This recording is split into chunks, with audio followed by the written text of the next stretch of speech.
At my mom's retirement party, I brought her a $12,000 gift. She opened it, looked up, and said, "You should have given this to your sister."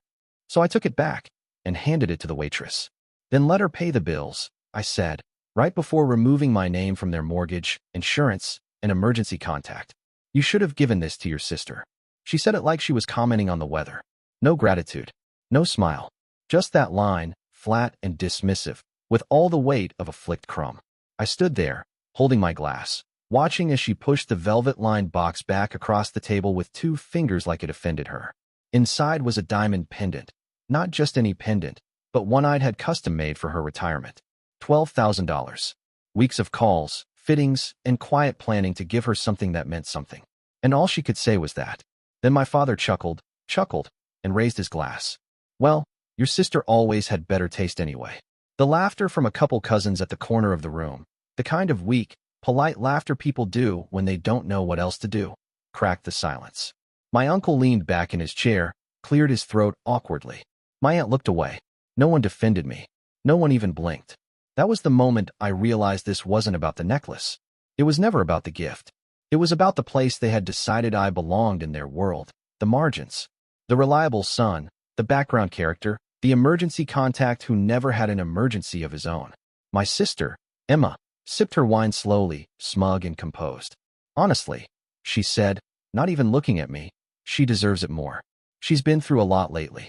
I didn't say anything. I just reached over, took the necklace box back from the table, turned around, and walked across the room. The waitress, a woman maybe a few years younger than me, was stacking glasses near the bar. Her name tag read Maya. I handed her the box without a word.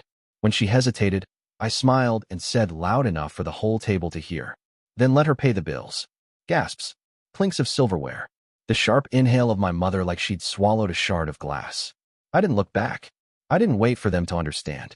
I pulled my phone from my pocket, opened the banking app, and began removing my name from everything. The mortgage, the life insurance, the emergency contact forms. 3 taps. Done. That was the moment I became free. But trust me, the story doesn't start here. It started long before diamonds and dinners. Long before retirement parties and resentments spilled in daylight. It started in the small, slow ways people show you you're useful, not valuable. And now? Now I'm ready to show them what happens when the reliable one finally walks away. I didn't always have $12,000 to throw away on people who didn't deserve it. For most of my 20s, I was barely holding it together. 2 jobs, 1-bedroom apartment with a leaky ceiling, and a checking account that flirted with overdraft more than I did with actual humans. But I made it work, because I thought that's what family does. You help. You show up. You fill in the gaps so others can stand tall, even if it breaks your own back. My mom, retired high school teacher, voice like vinegar in tea, used to call me her steady one. She said it like a compliment. It wasn't. It was code for, "You don't ask for much, so we'll keep asking for more." It started small. Just a little loan to cover the furnace. Emma's tuition got complicated. Dad's insurance lapsed, just for a month. 1 month became 12. I paid their mortgage 3 years in a row. They didn't even say thank you. When Emma crashed her car in 2019, I paid the deductible. When Mom needed dental surgery, I wired the money without being asked. When Dad called sobbing because his business partner betrayed him, and they were about to lose the cabin, I covered that too. I even paid for their dog's knee surgery. I didn't know dogs had knees. And then Emma started treating me like her personal ATM. "Hey, could you send me $300 for groceries? I'll pay you back Friday." No Friday ever came. "Can I put something on your credit card just for now?" Now became 4 months of debt collectors calling me instead of her. But the moment I said no, she posted a story on Instagram. Some people only pretend to care until they're done being useful. Glad I know now. People commented, "You deserve better. Stay strong, Em. Family's what you make it." And my mom liked it. Then came the birthday dinner from hell. Emma's 30th. They rented a rooftop bar downtown. DJ, open bar, custom cake that looked like a designer purse. Guess who paid for it? Me. Mom said it was just until your sister gets back on her feet. Emma wore Louboutins to the party. Literal red bottoms. She toasted with champagne I couldn't pronounce while I nursed a beer I paid for. At the end of the night, I saw her whispering to my mom. They both laughed. Then Mom turned to me and said, "You always were the responsible one. Honestly, I don't know what Emma would do without you." She said it like a curse. I started to pull back. Quietly. No more wire transfers. No more surprise Venmos. Just silence. That's when the smear campaign began. It started in the family group chat. Emma, some people pretend to care but then ghost when you need them most. Dad, I raised a son, not an accountant. Mom, it's hard when people forget where they came from. Then the real hit came. Emma sent a message to the group. I just want to say this before anyone hears it somewhere else. My brother told me he doesn't consider us family anymore. That I'm a burden. That I ruined his life. I never said any of that. But no one asked me. Not once. They all replied with sad face emojis, prayer hands. We love you, Em. Even my aunt shared it on Facebook. I was now the villain in a story I didn't even get to read. Then came the hard drive. Back when I used to help Emma fix her laptop, because of course I did, I made a backup of her files once. Just in case. I'd forgotten all about it. Until one night when I was cleaning out my storage unit and found the external drive. I wasn't looking for dirt. I just plugged it in to check. What I found? Screenshots. Dozens. Fake texts. Edited DMs. Made to look like I'd threatened her, called her names, said she was worthless. The timestamps didn't make sense. My words were chopped, pasted, twisted. One message said, "You're dead to me." It was from a totally different convo. Me joking about a TV show. She'd created evidence. Preemptive lies, like she was building an insurance plan in case I ever snapped. There was even a voice memo stitched together from old voicemails to make it sound like I'd screamed at her. I listened to it 5 times. The tone changed between lines. It was fake, unnatural, but convincing enough for people who wanted to believe it. And they wanted to. I knew then, this wasn't about money. This was about control. I was the one who fixed everything. So they broke me to make sure I kept fixing it. But not anymore. Not after I saw the email thread, forwarded accidentally from Mom to me, where she wrote, "He's not a problem as long as he's useful. If he ever stops, we'll make it impossible for him to leave." They talked about me like I was a faucet. Turn it on when you need something. Turn it off when it costs too much. That was the moment I started planning. First, I contacted the mortgage company, then the insurance agent, then the hospital where I was listed as next of kin. Removed, removed, removed. 3 years of financial codependency, cut in under 2 hours. They didn't notice. Until the gift. Until the party. Until I placed a $12,000 necklace in front of my mother, and she looked me in the eye and told me I should have given it to my sister. That was the final invoice. And when she refused to pay it with even basic decency, I did what I should have done years ago. I handed it to a stranger and walked away. But I wasn't done yet. Because Emma's lies were backed up, documented, dated, and soon, so would be my revenge. It happened at the retirement dinner redux, the one my parents begged me to attend. After the necklace incident, I went radio silent. Didn't reply to calls, texts, or my dad's voicemail that said, "You always ruin nice things." But then Mom called. Not crying this time, calculated. She said she wanted to make peace. That the party got out of hand. That emotions were high. That Emma didn't mean it like that. She said they were hosting a smaller dinner. Just family. Just the real ones. I smiled when she said that. Because finally, I agreed. I said I'd come. What I didn't tell her was that I'd invited someone else. The dinner was held at their house. It looked like they were trying too hard. Clean tablecloths, candles, napkins folded like swans. Emma wore pearls. Dad wore his retired real estate agent polo. Mom had wine breath and a soft fake smile. I brought a flash drive and backup files on a second phone. And I brought Jake, Emma's ex. The one she said cheated on her, threatened her, ruined her life. The same Jake she claimed I defended out of misogyny. He rang the bell exactly 4 minutes after I did. Emma opened the door and nearly dropped her wine glass. "What is he doing here?" Jake smiled. "You'll want to sit down for this." I let him speak first. Jake pulled a black folder from his jacket and placed it in front of my dad.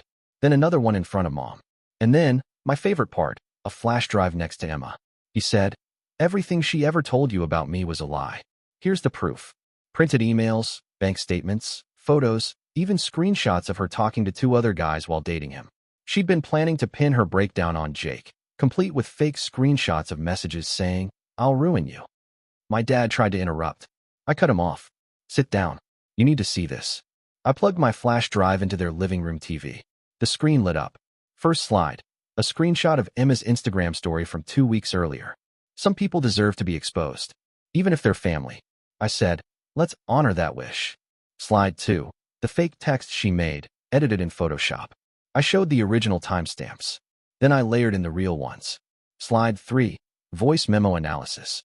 I played her fake audio, then followed with the originals she'd clipped it from. I explained how the tones were mismatched, the splice obvious. Slide 4.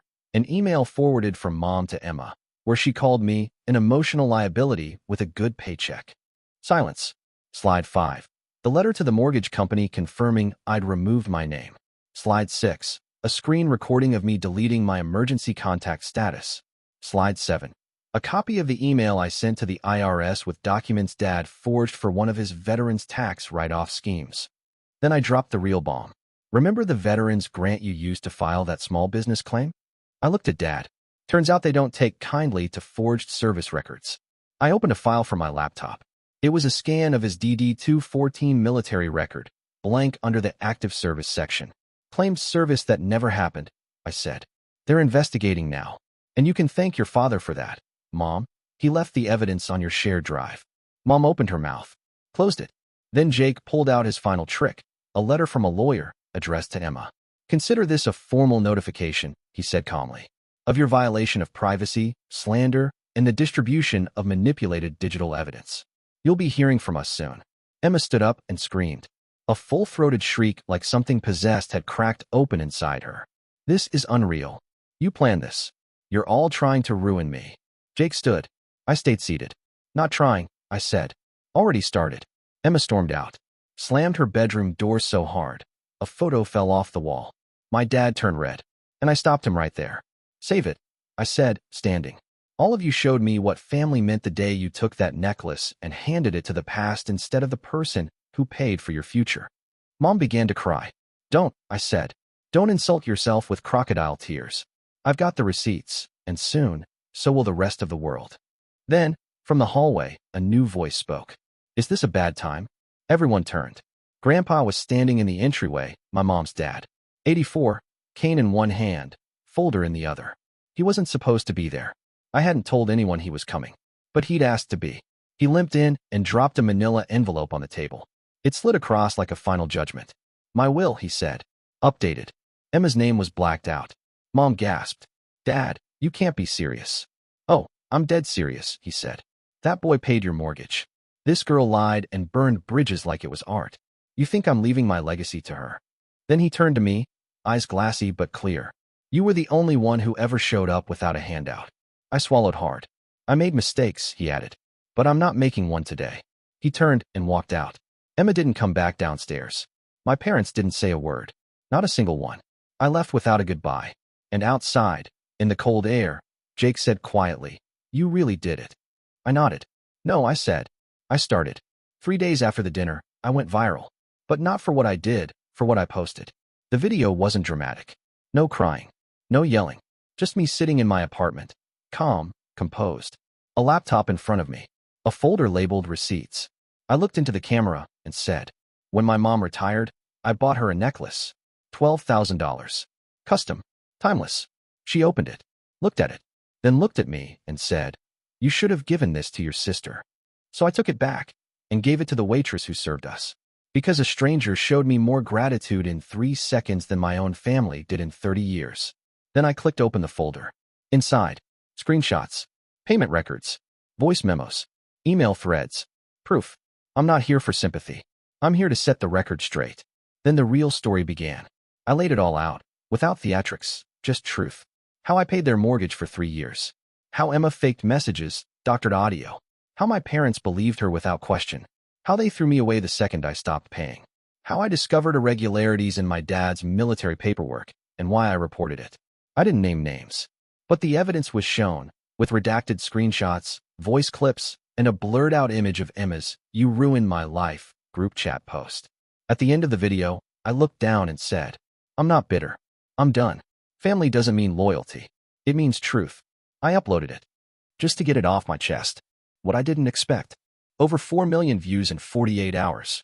People messaged me from Brazil, Finland, Nigeria, saying they'd been the responsible one too. The forgotten backbone. The wallet with legs. Reddit threads exploded. Twitter turned it into a meme. You should have given this to your sister became a sarcastic punchline for betrayal. Then the journalists came. A small podcast picked it up. Then a digital news outlet. Next thing I knew, I was on Zoom calls with Vice, The Guardian, even a segment on a financial channel about generational leeching and the power of saying no. But the best part? Every family member who laughed at that dinner, they saw it. I know because they started texting. First came the guilt trippers. Aunt Linda, this isn't how we solve things in this family. Uncle Greg, your mom's heart is broken. Can't you fix it? Then came the revisionists. Emma, yes, Emma, I think we misunderstood each other. Maybe we can clear the air. Mom, I don't remember saying it like that. You always twist things. Dad, no text, just sent a thumbs-up reaction to one of my stories, like a coward. Then came the real kicker. Emma made her own response video. In it, she sits in her bedroom, fake crying with perfectly lit ring light tears. She talks about mental health, about forgiveness, and how family drama shouldn't be broadcast online. It backfired spectacularly. Within hours, commenters pointed out inconsistencies. Someone even found her old post where she bragged about the BMW I paid for, complete with her caption, "My ride or die, courtesy of people who believe in me." The internet shredded her. One guy commented, "This aged like sour milk in the desert." Another posted a side-by-side comparison of her edited messages versus the originals I'd shown. The top comment said, "You should have given this lie to your sister." She deleted the video 18 hours later. Then came the apologies. Aunt Linda again. I just want to say I had no idea what was really going on. We love you. Uncle Greg. I always knew you were smart. Just didn't know how strong. Too late. I didn't respond to any of them. Instead, I posted something new. A short reel. Me, sitting in a small but sunlit office. Papers on the desk. A printed business license on the wall. The camera zoomed in as I hung a simple sign over the door. Sons Who Say No Financial Consulting. We help you cut the cords that were never love, just leash. Boom. 300,000 likes overnight. Because here's the thing. While they were spiraling, I was building. I took the viral attention and turned it into a brand. I partnered with a legal aid group for adult children estranged from toxic families. I started a weekly email newsletter, Exit Wounds. I launched digital courses, how to remove yourself from their mortgage, guilt-free. Within a month, I made back the $12,000 I spent on the necklace 5 times over. People asked me how it felt to be famous for walking away. I said, I didn't walk away. I finally walked toward myself. And just for fun, I donated $12,000, the exact value of that necklace, to a nonprofit that helps foster kids transition into independence. I uploaded the receipt with a note. In honor of all the real family I never had. May this help someone who actually needs it. Guess who saw it? Emma. She reposted it to her story with just one word. Well, I didn't respond, but I did send one message through the next post. It was a photo of my newly furnished office, my face smiling, clean and clear, the necklace box closed and resting on the shelf. The caption? Still not your emergency contact. But thanks for the inspiration. It's been 3 months since the dinner, 2 since the video, and exactly 47 days since Emma texted me, "Can we talk?" I didn't reply. Not because I was angry. I wasn't. I was done. I don't live in rage anymore. I live in peace. Every morning, I wake up in my own apartment, sunlight through clean windows, silence like a reward. No voicemails waiting. No guilt trips in group chats. No emergency calls that start with, "Hey, can you just?" The last time my mom tried to call me was 2 weeks ago. She left a voicemail, soft, careful, like she was tiptoeing through the shame. I just wanted to say I'm sorry if I ever made you feel like you weren't enough. Your sister's been struggling, but we miss you. Maybe we could talk sometime. She ended it with, "You'll always be my son." And for the first time in my life, I listened to that sentence and felt nothing. Because here's the truth. I was never her son. Not really. I was their safety net, their bailout fund, their back pocket, until I folded shut. Let me be clear. I'm not broken. I'm rebuilt. Because for the first time in 33 years, I don't owe anyone anything. I'm not listed on their mortgage. I'm not on their insurance. I'm not the emergency contact in their phones. They replaced my love with expectation. So I replaced my obligation with silence. And you know what? Silence is golden. And in my case, worth $12,000. These days, I get emails from people all over the world. People who say things like, "Your story gave me the strength to go no contact with my narcissistic father. I finally canceled the auto payment I was making for my sister's credit card. I hadn't even used it. I bought myself flowers for the first time in years. Because no one else ever did.